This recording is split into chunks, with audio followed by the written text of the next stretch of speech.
예수님의 공생애는 요단강에서 세례를 베풀고 있는 세례 요한에게 찾아가서 예수님이 세례를 받음으로 시작된다는 것은 아주 뜻깊고 아주 인상적이고 그리고 아주 충격적인 것입니다. 어떻게 하나님이 인간에게 세례를 받을 수가 있겠나 하는 거예요. 인간이 인간에게 세례받는 것은 이해가 되고 그럴 수 있습니다. 그러나 만약 예수님이 하나님의 아들이시라면, 그가 하나님이시라면 어떻게 하나님이 인간에게 세례를 받을 수 있겠는가? 그러나 놀랍게도 예수님이 세례 받으시는 사건이 예수님의 공생의 출발이었다고 하는 점이죠.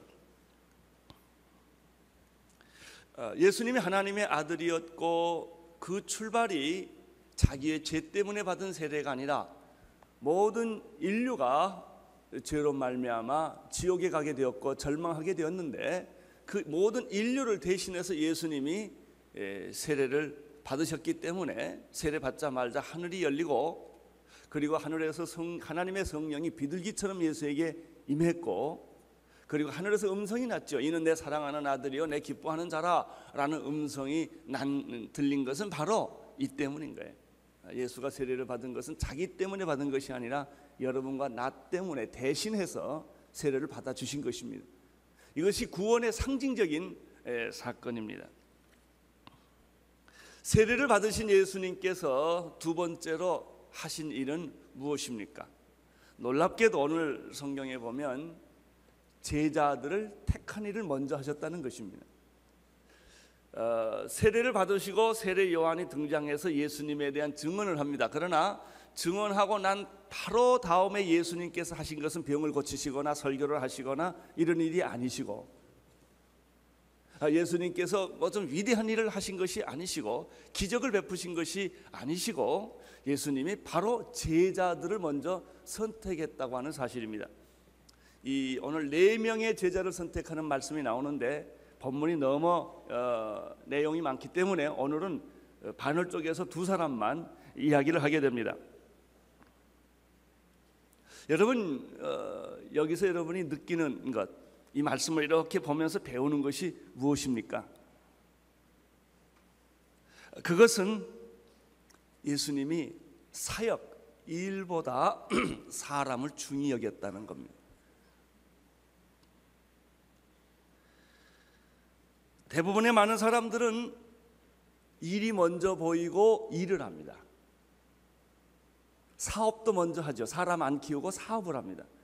사업이 잘 됩니다. 자기가 원하는 대로 모든 일이 잘 진행됩니다. 그 다음에 여러분들이 어떤 딜레마에 겪습니까? 사람 키우지 않는 딜레마에 빠지게 됩니다. 일은 다 됐고 일은 많은데 일을 감당할 만한 사람, 일을 맡길 만한 사람이 없는 거예요. 내가 믿었던 사람에게 배신을 당하고 그리고 내 회사의 기밀을 가지고 도망을 가고 그리고 나와 이제 경쟁을 하게 되고 오히려 나의 적이 되는 그런 경험들을 우리가 이 세상에서도 많이 합니다. 믿는 사람에게 배신을 겪는 일들을 우리가 얼마나 많이 겪습니까?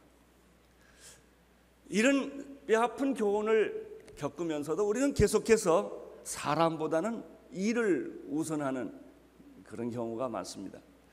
제게 최대의 약점이 있다면 제가 일을 좋아한다는 것입니다. 일을 많이 벌리고 하다가 보면 아주 당연히 갖는 제 고통이 뭐냐면 그 일을 감당할 사람을 훈련시키지 않았다는 점이죠.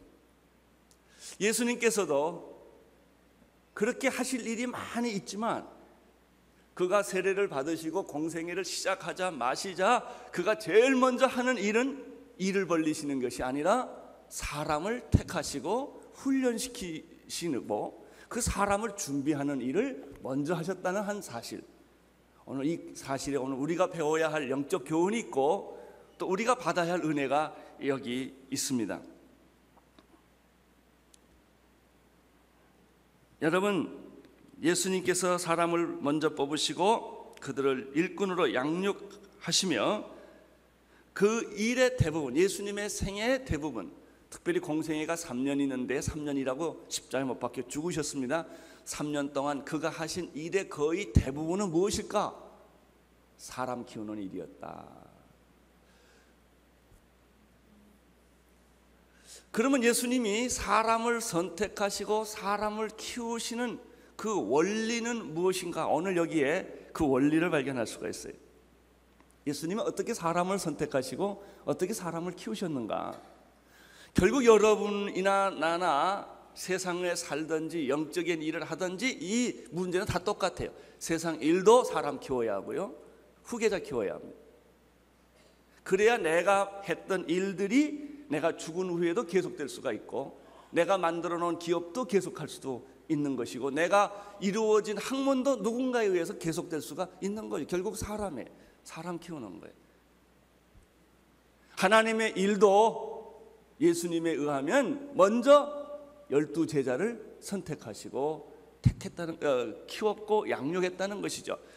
그러면 그 제자들이 처음부터 완벽했느냐? 아니에요. 예수님이 죽을 때까지 실수 연발해 부족한 인간들을, 연약한 인간들을 택하셔서 그들이 문제를 만들고 실수를 하고 속을 새기는 걸 다 겪으면서 죽을 때까지 그들을 예수님이 양육하고 키웠다는 것이죠. 여기에 은혜가 있습니다. 예수님의 제자 선택의 원리는 무엇일까? 소수정예라는 것입니다. 예수님 많은 사람 택하지 않으셨어요. 오늘은 먼저 4사람 택해요. 오늘 12명 심사해서 다 합격시키는 게 아니고, 이렇게 하루에 다 끝내는 게 아니고 한 사람 한 사람 양육을 하고 선발을 했다고 하는 것입니다.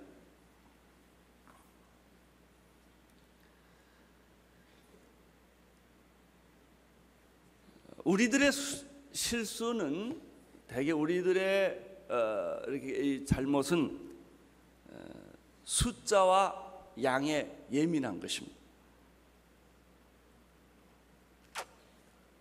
그래서 큰 일을 해야 하고 많은 사람이 모여야 안심을 하고, 그래서 어느 정도 성공했다고 이렇게 생각을 합니다. 그 숫자가 작다든지 또 양적으로 보면 별것이 없을 때는 굉장히 이렇게 뭔가 잘했지만 그걸 자기 자신이 이해를 못합니다.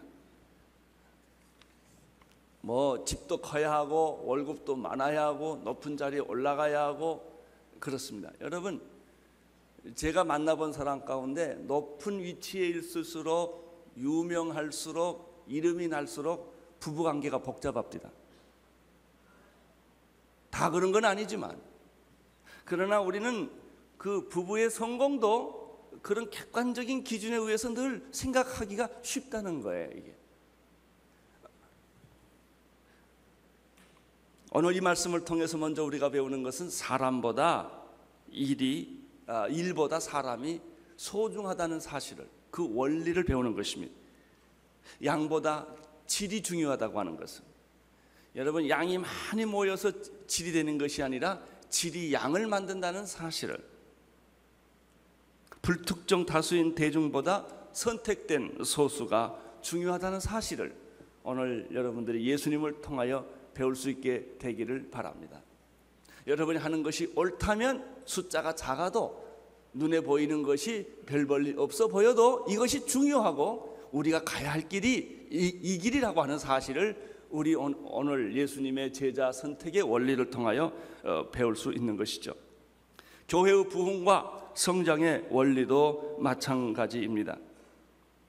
교회는 한 사람 한 사람이 그리스도의 제자로 부름을 받고 훈련을 받고 사역을 할 때 교회는 그 본질, 본영의 사명에 이룰 수가 있는 것입니다. 특별히 이 오늘 말씀은 우리 교회에 적용되는 말이고 제게 적용되는 부분이 참 많습니다. 앞으로 오늘의 교회를 어떻게 이끌고 갈 것인가, 벌써 우리는 생각지도 못하게 큰 집단이 됐어요. 우리가 인간적으로 감당할 수 없는 이 큰 집단이 됐는데, 앞으로 온누리 교회가 방향을 어디에다 초점을 모으고 가야 할 것인가 하는 문제죠. 나는 오늘 이 말씀을 준비하고 묵상하다가 우리 온누리교회 초창기 그 스피릿을 다시 생각을 하게 됐습니다. 우리가 최초에 12가정 정도가 모여서 한남동 횃불회관 다락방을 빌려가 지하실에서 참 소수의 사람들과 같이 교회를 시작할 때 우리 꿈이 얼마나 컸고 가슴이 얼마나 흥분되었는지 몰라요. 그때 나는 교인들을 다 개인적으로 만났고 식사를 했고 시간을 보냈고 신방도 했고 이걸 다 했는데 요즘은 제가 그 일을 못합니다. 그 대신 우리 목사님들이 이제 30배, 60배, 100배 열매처럼 저를 대신하는 우리 장로님 목사님들이 이제 그 역할을 다 하게 돼서 여러분을 만납니다. 누가 만났든지 간에 이 교회 본질은 여기에 있는 거예요. 예수님이 12제자를 만났듯이 소그룹을 통하여 사역을 통하여 순을 통하여 공동체를 통하여 예수님의 그 원리, 원칙, 그 관계, 교제, 친밀함, 인티머시가 계속 있어야 되는 거예요. 거기 성령의 역사가 있고 만짐이 있고 치유가 있고 회복이 있는 것, 이것이 바로 하나님과 우리와의 관계요 신앙의 본질이요 교회의 본질인 것이죠. 이것을 만약 잃어버린다면 교회는 극장 위에 아무 의미가 없어요. 여기는 큰 공연장 같이 돼버리고 마는 것이죠. 헌금은 그저 극장비나 공연비와 같은 것이고 가서 구경하고 그냥 가는 거예요. 참 멋있다, 좋았다, 감동적이었다. 만약 그렇게 된다면 교회는 하나님의 교회로서의 역할을 제대로 하지 못하게 될 거예요. 우리 온누리교회가 1대1을 왜 합니까? 바로 이것 때문에 했던 것이죠. 그것도 1대1로. 그래서 1대1을 하지 않는 사람은 온누리교회를 모르는 사람이라고 말을 해도 과언이 아니에요. 1대1로 양육해보지 않은 사람, 한 영혼, 한 인간, 한 괴로워하는 사람, 절망하는 사람, 죽어가는 사람, 병들어가는 사람을 개인적으로 양육해보지 않은 사람은 그 소중함, 그 교회의 본질에 대해서 이해를 못하는 거죠. 그래서 우리가 큐티를 그렇게 열심히 하는 거예요. 우리 초창기 때부터 1대1을 그래서 열심히 하는 것이죠. 왜 우리가 아웃리치를 나갑니까? 우리는 나가서 우리를 필요로 하는 사람, 하나님이 원하는 그 일을 시골에, 농촌에, 어촌에, 섬에, 해외에 그렇게 우리가 귀한 돈을 다 들여서 나가서 땀을 흘리고 고생하는 것은 바로 예수님의 이 제자 선발의 원리 때문에 그런 것이죠. 한 영혼, 여러분 아무리 사람이 많아도 한 영혼, 한 개인이 중요하다는 겁니다. 그 영혼을 우리가 만져주고 돌보고 위에 기도하고 어루만져 줄 수 없다면 우리는 한 집단에 불과한 것이죠.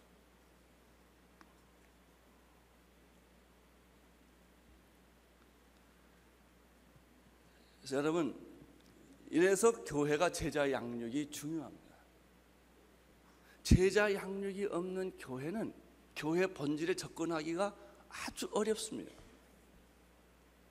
아무리 교인이 많아지고 교회가 크다 할지라도 이 예수님의 정신, 이 예수님의 원리, 제자 선발의 원리, 소수 정예의 원리, 개인적인 만남의 이 원리는 약화될 수가 없다는 것입니다. 이것을 잃어버리면 교회는 본질을 잃어버리게 되는 것입니다. 자, 그러면 예수님께서 오늘 본문은 4사람의 제자를 선택하는데 오늘 2사람만 보고 나중에 또 2사람에 관한 얘기를 하겠습니다. 제일 먼저 예수님의 제자로 부름을 받은 사람이 안드레라고 하는 사람인데 베드로가 아니고 안드레라고 하는 것입니다. 이 안드레는 어떤 사람이고 어떻게 예수님에 의해서 제자로 불림을 받았는가 하는 것은 아주 흥미있는 일입니다. 35절에서 38절까지 한번 쭉 같이 읽어보도록 하겠습니다. 시작. 또 이튿날 요한이 자기 제자 중 2사람과 함께 섰다가 예수의 다니심을 보고 말하되 보라 하나님의 어린 양이로다. 2 제자가 그의 말을 듣고 예수를 쫓거늘 예수께서 돌이켜 그 쫓는 것을 보시고 물어 가라사대 무엇을 구하느냐 가라되 랍비여 어디 계시니까 하니 랍비는 번역하면 선생이라. 예수님의 첫 번째 제자는 아주 놀랍게도 세례 요한의 제자였다는 것입니다. 세례 요한의 제자 중에서 택해서 예수님의 제자가 된 것입니다.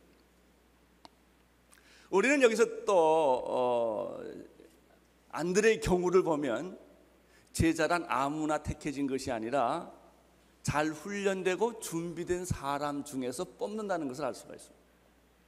여러분, 세례 요한의 제자가 되는 것은 쉬운 일이 아니에요. 광야에서 살아야죠. 석청과 메뚜기를 먹어야죠. 약대 털옷과 허리띠를 띠야죠. 사람 없는 곳에서 세례 요한처럼 집도 없이 외롭고 고독하게 살아가는 그런 삶을 살았던 것이죠. 세례 요한만 그렇게 살았겠어요? 제자들도 같이 그렇게 공동생활을 했겠죠. 여러분, 험한 생활하는 건 쉬운 일 아닙니다. 또 육체적 고통을 겪으면서 사는 거, 주거 환경이 나쁜 데서 사는 거, 음식이 나쁜 데서 사는 거, 환경이 나쁜 데서 사는 거요, 보기는 멋있어 보여도 실제로 살아보면 굉장히 고통스러운 거예요.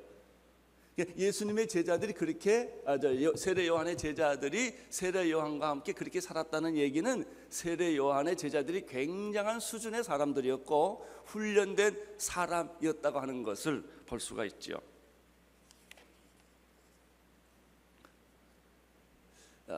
예수님은 어떤 사람을 선택하셨는가?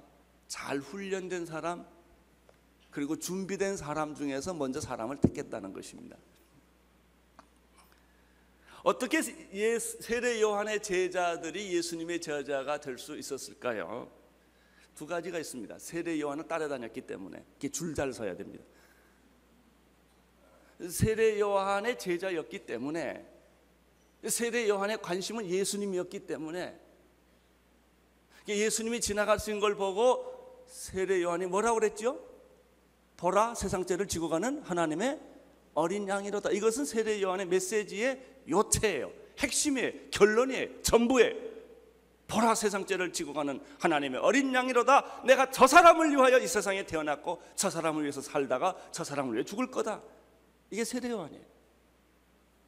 내가 가지고 있는 인생의 모든 의미, 모든 것은 다 이 한 분을 위한 것이다.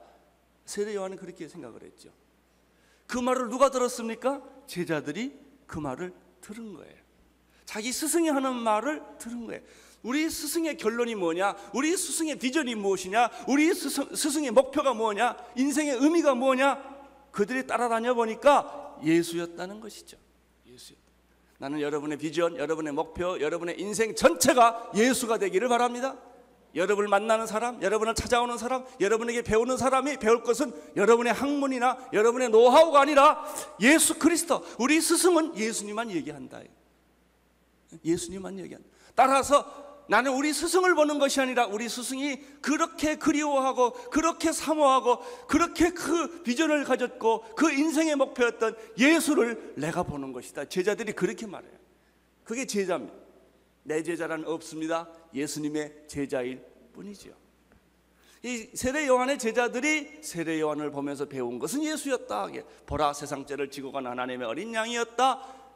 자, 그들 세례 요한과 함께 섰다가, 이 섰다가가 중요합니다. 줄 잘 섰다는 얘기예요. 섰다가 두 번째, 그 말을 듣고 이렇게 됐습니다. 보라, 세상 죄를 지고 간 하나님의 어린 양이로다라는 말을 듣고 세례 요한이 제자들이 예수에게 찾아갑니다. 37절 한번 다시 볼까요? 37절 시작. 두 제자가 그의 말을 듣고 예수를 쫓고는 이렇게 되어 있어요. 35절, 36절은 제자들이 거기에 섰다가라는 단어가 나와요. 섰다가 세례 요한이 하는 말을 뭐하고? 듣고. 여러분, 온누리교회는 하용조 목사의 제자는 없어야 합니다. 여러분이 정말 나를 진짜로 사랑하고 나를 정말 봤다면 내가 그렇게 좋아하고 그렇게 사랑하는 예수님을 봐야 돼. 여러분은 예수님의 제자일 뿐이에요. 나도 예수님의 제자이고 여러분도 예수님의 제자일 뿐이에요. 이것이 세례 요한과 제자들과의 관계였다. 건물이나 제도나 사람이나 사상이나, 그래서 이 세상에 있는 많은 무슨 운동, 무슨 아무리 좋은 뭐 개혁이니 민주화니 그거 다 헛개비예요. 예수를 봐야 돼. 예수를 보면 개혁도 일어나고, 예수를 보면 민주화도 일어나고, 예수를 보면 경제 부흥도 일어나고, 예수를 보면 교육도 갱신되는 것이지만은 그걸 보면 미로에 빠져요. 해답이 없어요. 예수예요. 예수. 세례 요한의 제자들이 거기에 섰다가 세례 요한이 하는 말을 듣고 그들이 그렇게 존경하고 사랑하는 스승을 떠나서 어디로 갑니까? 예수에게로 옮겨갔다. 그래요. 여러분은 온누리교회를 떠나도 괜찮아요. 하영조 목사를 떠나도 아무 상관이 없어요. 예수에게만 간다면. 예수님이 원하는 대로 간다면 그게 정도예요. 그렇게 하셔야 돼요. 그게 우리가 주님을 따르는 길이다. 사람이 원하는 것을 하는 것이 아니라 예수님이 원하는 것을 하는 것이 정도다. 예수님의 그 세례 요한의 제자들은 훈련을 잘 받은 거예요. 자기 스승을 떠날 수 있기 때문에. 38절에서 자기를 찾아온 세례 요한의 제자를 보고 예수님이 이렇게 질문하시죠. 뭐라고 그랬죠? 너희가 무엇을 구하느냐? 세례 요한의 제자들은 이렇게 대답합니다. 랍비여 어디 계십니까? 이렇게 물었습니다. 재밌는 것은 예수님께서 누구를 찾느냐 이렇게 묻지 않고 무엇을 구하느냐라고 물었다는 겁니다. 예수님의 제자들은 당신은 누구십니까? 라고 묻지 않고 당신이 사시는 곳은 어디입니까? 라고 물었다는 것입니다.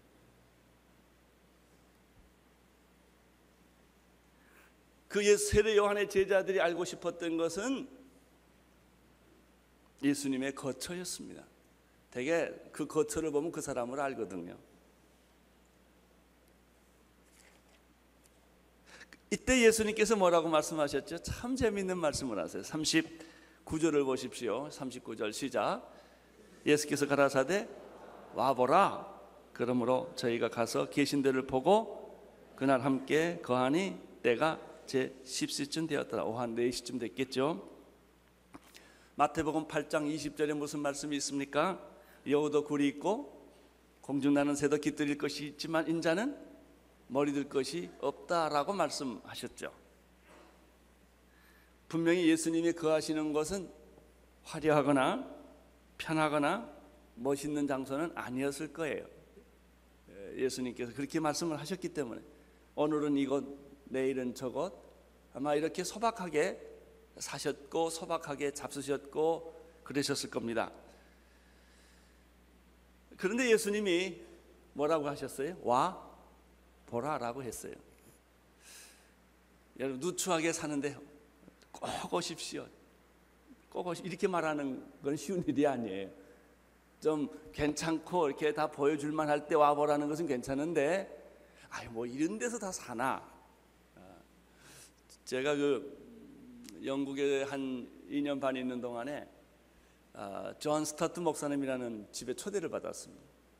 그분은 미국의 빌리 그레함처럼 이 구라파에 있는 존 스타트 목사님인데 아주 모든 사람이 좋아하고 존경하는 석학이기 때문에 그 집에 초대를 받고 간다는 것은 굉장히 흥분될 일이라 눈이 오는 겨울이었는데요. 아주 그날 우리는 저녁을 초대받기 때문에 점심도 좀 많이 안 먹고 그 다음에 우리 아들하고 조그만 애하고 이제 이 큰 어른한테 초대받아서 가니까 너무 좋아가지고 갔어요. 갔더니 그분이 초인종을 누르니까 저희하고 또 한 몇 사람이 초대를 받았는데 그분은 평생 혼자 살아요. 결혼 안 하고 혼자 사신 분이라 남자 비서가 있어요. 근데 본인이 직접 아래층까지 내려와서 우리를 안내해 주더라고요. 그래서 이제 이 사람은 도대체 어떻게 사나, 그러니까 총각이 혼자 사는, 나이 많은 총각이 혼자 사는 게 그 집도 궁금하고 또 이 사람 서재는 무슨 책이 있나, 이제 이런 다 궁금할 거 아닙니까? 이게 이제 코트를 벗어주고 이제 올라갔어요. 그래서 뭐 이제 차 한 잔을 놓고 이제 이런 얘기 저런 얘기하고 뭐 잘 왔다 그리고 뭐 이제 이런 아주 재밌는 얘기를 서로 나누는데 이제 저녁 식사가 됐는데 밥을 먹자요. 밥을 먹자 그러더니 내놓는 음식이 맥도날드 햄버거 같은 거 있죠. 그것도 사왔더라고요. 어디 가서 딱 햄버거 하나 그리고 생주스도 아니고 탱주스 그 가루 주스 있죠.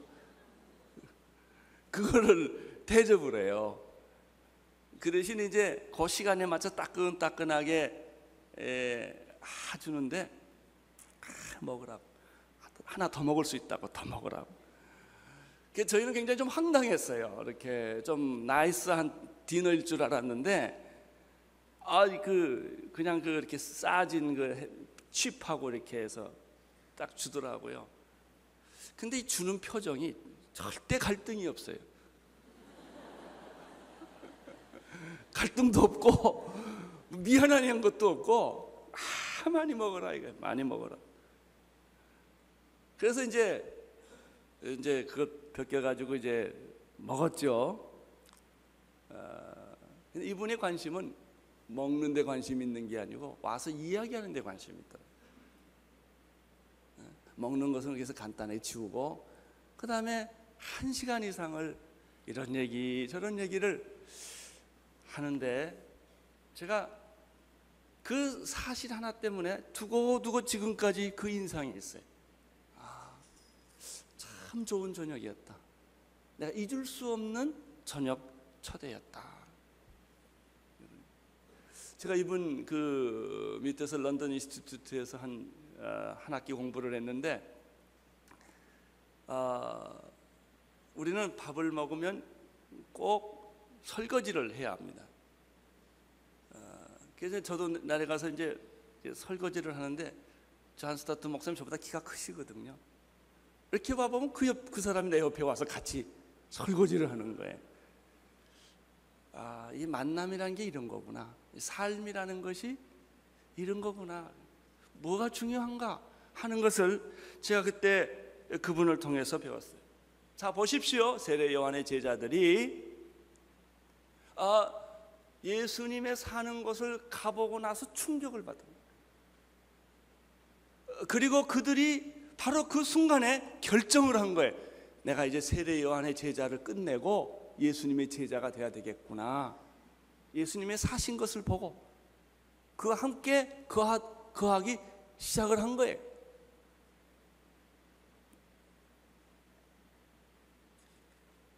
사랑하는 성도 여러분, 우리들이 사는 모습을 보고 사람들이 예수를 발견할 수 있게 되기를 바랍니다. 우리 언누리교회를 와보고 난 걱정해. 언누리교회가 비교적 다른 교회보다는 좀 좋거든요.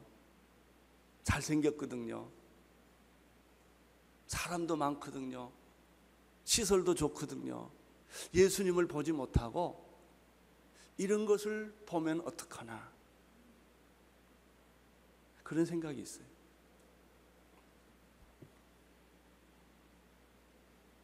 여러분, 진정한 교회는 교파나 건물이나 교회 숫자나 헌금의 양이나 프로그램에 있지 않습니다.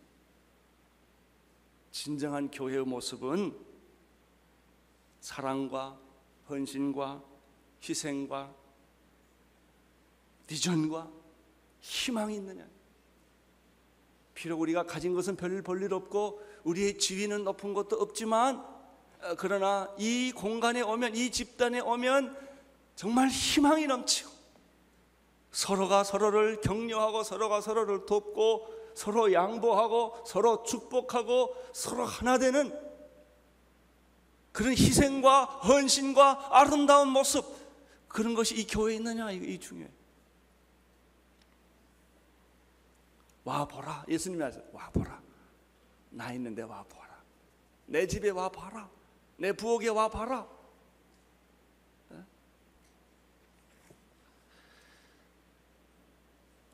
드디어 이렇게 해서 예수님의 세례 요한의 제자 중 두 사람은 예수님의 제자로 옮겨갑니다.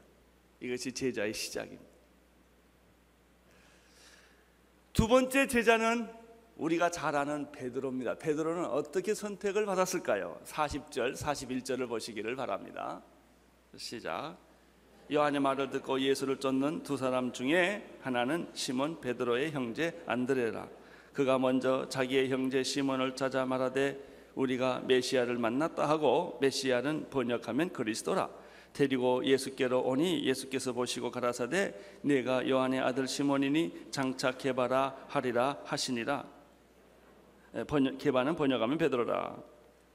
자, 여기 보면 요한의 말을 듣고 예수를 쫓은 사람이 두 사람이 있었다고 그랬습니다. 그 중에 하나가 안드레라는 사람입니다.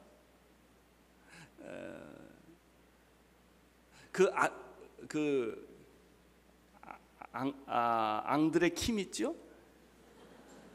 안드레가 되었으면 좋겠어요, 그 사람이. 이름대로. 그 안드레가 그 중에 하나인데, 그 안드레라는 사람에게는 형이 하나 있었어요. 그 사람이 그 유명한 베드로라는 사람입니다. 시몬 베드로. 안드레가 메시아를 만나서 예수님이 사는 것을 가서 보시고, 가서 사는 걸 보고, 그 다음에 그 기쁨과 감격이 너무나 크고 흥분을 했어요. 그리고 제일 먼저 생각하고 찾아온 사람이 누구였냐면 자기 형 베드로였다, 그런 얘기입니다. 여기서 배우는 메시지는 무엇입니까? 앙드레가 메시아를 만나서, 예수님을 만나서 뭐 말할 수 없는 기쁨, 보물을 찾은 것처럼 그 기쁨을 맨 먼저 전해주고 싶은 대상이 자기 형이었다는 거예요. 여러분, 여기서 배우는 교훈이 뭐예요? 가족 전도가 중요하다, 그런 얘기예요. 가족 전도. 형이 예수를 믿고 만약에 구원을 받고 하나님의 사람이 될 수 있으면 얼마나 좋을까. 내 동생이 예수 믿고 구원받고 천국의 비밀을 알고 이 구원의 감격을 깨달을 수 있다면 얼마나 좋을까. 동생이 저렇게 방황하지 않을 텐데. 나의 남편이, 내 사랑하는 아내가, 나의 부모님이, 나의 장모님이, 나의 시댁이, 나의 처남이 이 예수를 만나서 알면 저 사람 큰일 할 텐데. 저 젊음, 저 실력, 저 돈 다 지금 다른 데로 낭비하고 있는데 예수님에게 사용될 수 있다면 얼마나 좋을까, 이런 생각이에요. 앙드레가 그런 생각이에요. 우리 형이 예수 믿으면 얼마나 좋을까.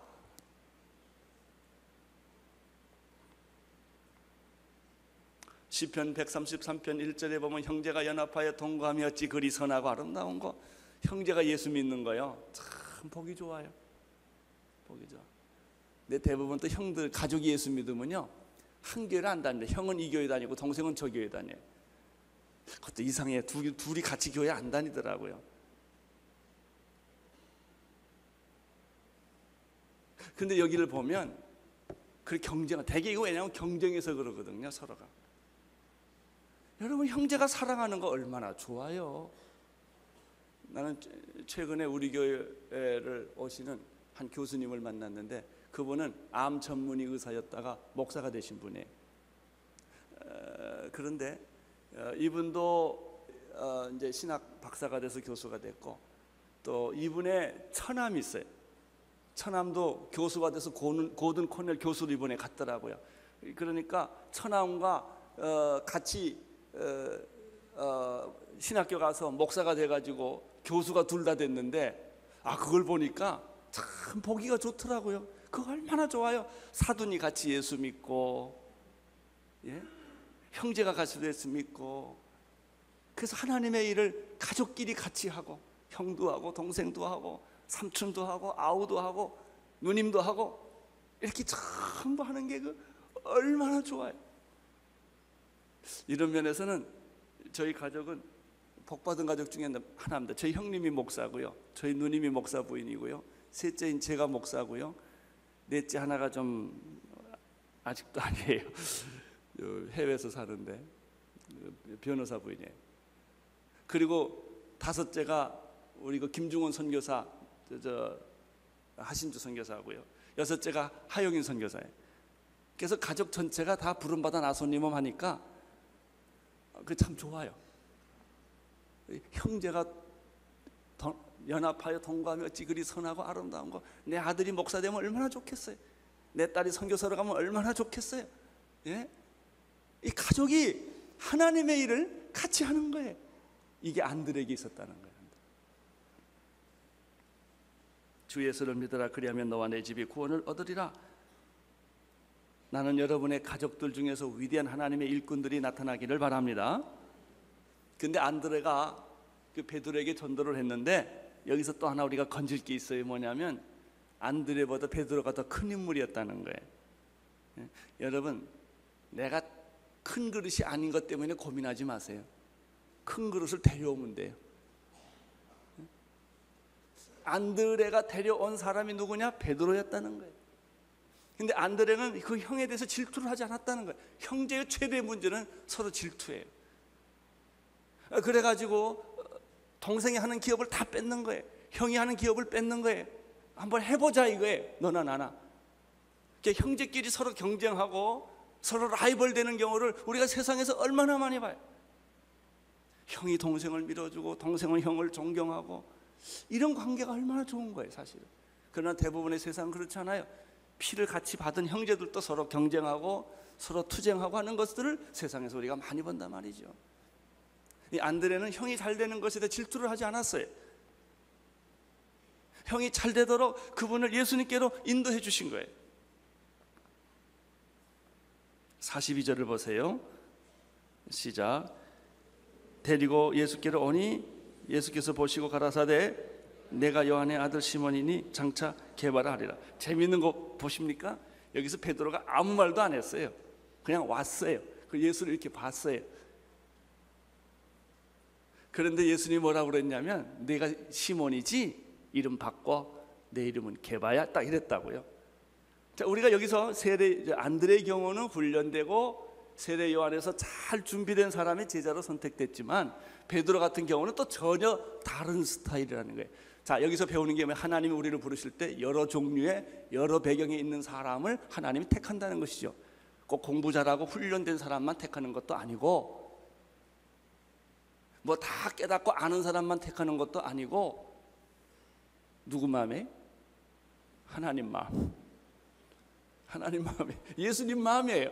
예수님이 베드로를 데려오는 걸 보자 말자 예수님은 베드로의 현재를 보지 않고 미래를 봅니다. 원래 베드로라는 그 요한의 아들 시몬이라는 말은 평범한 이름이고 우유부단하고 불안정한 사람이라는 뜻이에요. 그게 베드로의 현주소예요. 시몬의.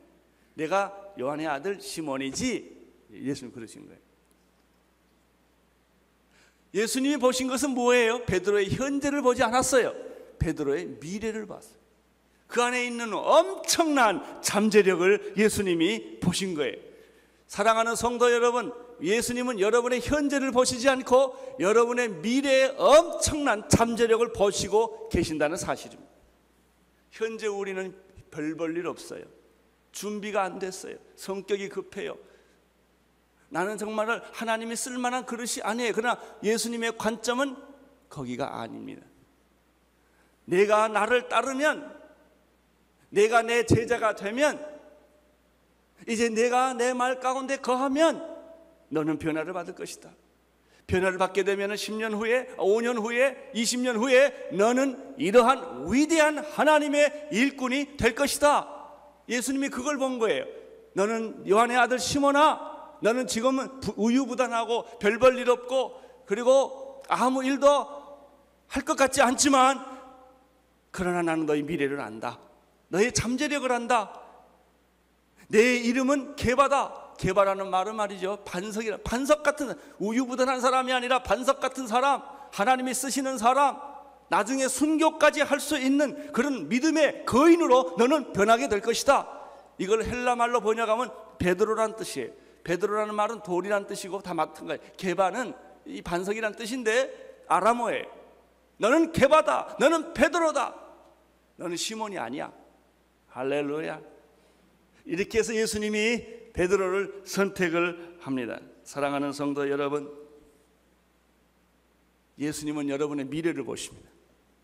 그럼에도 불구하고 우리는 오늘 우리의 현재를 보고 자기를 자학하고 환경을 원망하고 부모를 원망하고 내 자신을 열등감에 빠져 있고 자신의 미래를 보지 못하고 자신 안에 있는 위대한 잠재력을 보지 못하고 우리는 우리의 미래의 창을 닫고 우리는 우리를 좌절시키고, 여러분, 좌절시키는 게 우리 스스로가 아니에요.